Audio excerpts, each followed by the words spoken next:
Galing kay Padasay, Jinrin Ibrahim. Assalamualaikum warahmatullahi wabarakatuh.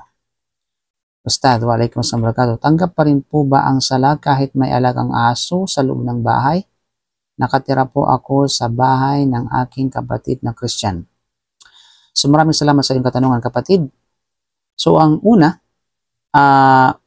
ang tanong is, tanggap ba ang sala kapag nagsagawa ka sa loob ng bahay na kung saan meron ditong aso? So, walang problema. Tanggap pa rin po ang sala mo kahit pa mayroong aso sa loob ng bahay.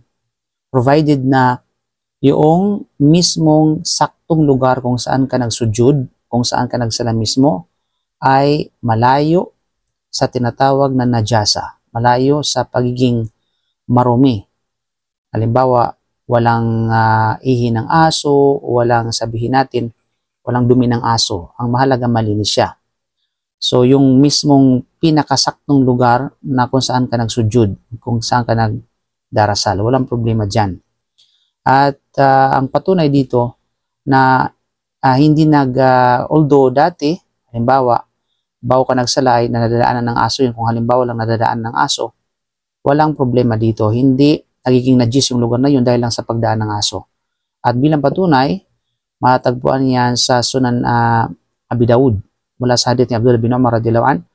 Sinabi niya, kuntu abitu fil masjid fi ahdi Rasulullah sallallahu alaihi wasallam wa kuntu fatan syabban azaba. Sabi niya, dati sa kapanahon ng Propeta Muhammad sallam, ako ay natutulog sa loob ng masjid. Na kung saan sa mga oras na yaon ay bata pa ako, bachelor. Bata pa, bata pa, binata pa. Wa kanat al-kilabu tabulu wa tuqbilu wa tudbiru fil masjid. At frequently ang mga aso ay umiihi, no? At labas-pasok sa loob ng masjid. Walam yakunu, falam yakunu yarushuna syai min dalik. At walang sinuman ang nag-sprinkle nito, no? So, pinaliwanag ng mga ulama sa mga oras na yaon ay bago pa ipinarating sa kay Propeta sallallahu na ang ihi o anumang meron sa aso ay najis. Sabi ng mga ulama, pinaliwanag yung hadith na yaon. Bago pa nagkaroon ng abrogation na ang ihi, no? Na ang ihi ng aso ay o kaya anumang meron sa aso ay marumi. So, later on, nagkaroon ng batas na gano'n na nag-declare na ang anumang meron sa aso, ihiman ito, anumang katulad nito ay sabihin natin ay marumi. Pangalawa, sinabi ng ilang mga ulama na yung hadith na yaon ay although yung mga labas-pasok yung mga aso sa loob ng masjid, dahil nga alam natin walang pintuan na katulad ng pintuan ngayon ng masjid, no? At lupa ang sahig noon, mga kapatid, sa panahon ng Propeta sallallahu, kaya labas-pasok, wala kasing pintuan. Kaya naman, sabi ng ilan sa mga scholar na umiihi sa labas yung mga aso, pagkatapos papasok at lumalabas yung mga aso, lumadaan doon kumbaga. So yun ay patunay, ang punto dito, yun ay patunay na sa bimujarrad, no? Mururul kalb, yung pagdaan lamang ng aso doon sa isang lugar, hindi nakapagpapa-najis o nakapagpaparumi sa isang lugar. So yun ang patunay. So nangangahulugan dito ay tanggap na rin yung tinatawag na sala kapag isinagawa mo ito. You know? At the same time, provided na yung lugar mismo na nagsusujud ka, lugar na pinagsusujudan mo, pinagsasalahan mo, ay walang mismong najis. Ibig sabihin, tiyak ka na ito ay malinis at inshallah tanggap yan.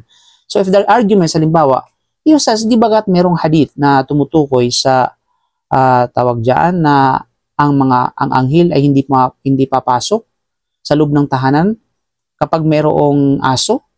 So, paano hindi maapektuhan ng sala? Yes, totoo yung hadith na yun, mga kapatid. Bagkus ang hadith na yun, walang duda, matatagpuan yan sa Sunan An-Nasai. No, mula sa hadith ni, mula sa hadith ni, kung ako nagkamali, ni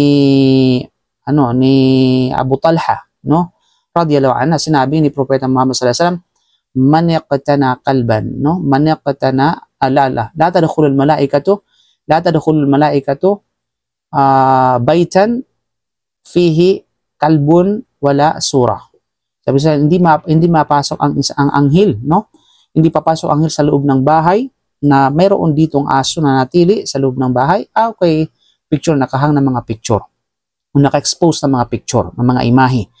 So, dito, ang nakasaad sa hadith na yan, mga kapatid, may kaugnayan lamang doon sa pagpasok ng anghel. Walang kaugnayan sa pagtanggap ng sala. But hindi rin pwede ibig sabihin na porque, no, hindi pumasok yung anghel, ay hindi na alam ng Allah subhanahu wa ta'ala o hindi na alam ng anghel ang ginagawa mo. You know, hindi pa rin, nakabantay pa rin ang mga anghel, yung mga anghel na especially kiraman katibin niya, o mga nagsulat ng kabutihan, na gawain at saka kasamaan. Walang duda. So, hindi lang sila makakapasok sa sabihin natin ng bahay na meron ito. You know? So, yung walang kaugnayan dito sa pagdarasal, sa pagtanggap ng pagdarasal, hindi pagtanggap ng sala. Walang kaugnayan po dyan. At the same time, nais ko lamang sabihin na mga kapatid, yung patungkol doon sa pagkuha ng aso o pag-alaga ng aso at gagawing pet, no? At ititira sa loob ng bahay. Ayan ay walang duda, ito po ay labag sa batas ng Sharia dahil ito ay matatagpuan sa hadith ni Abdullah bin Umar radhiyallahu anhu sa Sunan An-Nasa'i na sinabi ni Propeta Muhammad sallallahu alaihi wasallam, man yaqtana qalban yanqusu min ajrihi kulla yawmin qiratan. Okay? Sino man ang nag-alaga, ginawang pet yung aso, mga kapatid, nilalagaan yung aso, ay every single day mababawas ang kanyang gantimpala na katumbas ng 2 kirat. Ang kirat, mga kapatid, pinaliwanag ng mga ulama.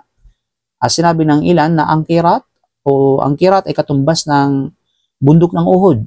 So, 2 kirat yon, every single day mababawasan sa'yo. Sabihin katulad ng katumbas ng 2 bundok ng Uhud. Bagkus, may mga ilang ulama pa nagsabi na ang kirat, ang ibig sabihin ay walang nakababatid sa pagiging malaki nito, kundi ang Allah subhanahu wa ta'ala. So, sabihin, ganong kalaki ang mababawasan na kabutihan sa isang tao na nag-alaga ng aso, no? Illa bariyan o sahiba mashiyatin. Maliban lamang sa aso na kinukuha siya, tinetrain siya bilang pangangaso or hunting, o di naman kaya ay kinukuha siya para magbantay ng mga livestock or mga cattles o mga properties, kumbaga. Subalit, hindi ititira sa loob ng bahay kundi sa labas ng bahay o sa may bakuran o may gate, kumbaga, doon, mga kapatid. So, walang problema sa ganun, ayon sa ilan sa mga ulama, halimbawa, tagapagbantay ng bahay, pero hindi sa loob ng bahay kundi doon sa gate ng bahay. Linaw? So, pwedeng yun sapagkat ito sinabi nila na ikiniyas doon sa mashiya o sabihin natin livestock or cattle o kaya dahil ito ay parang property. Mga buki rin, something like that, mga kapatid. Ito ay bahagi ng property. Anyway, so yung pag-alaga ng aso na gawing pet, hindi ito inaprubahan ng Sharia, mga kapatid. Ito ay talagang ipinagbabawal. Kung gusto natin na hindi mabawasan yung ating, sabihin natin, no, ang ating kabutihan, every single day nakatumbas ang 2 kirat.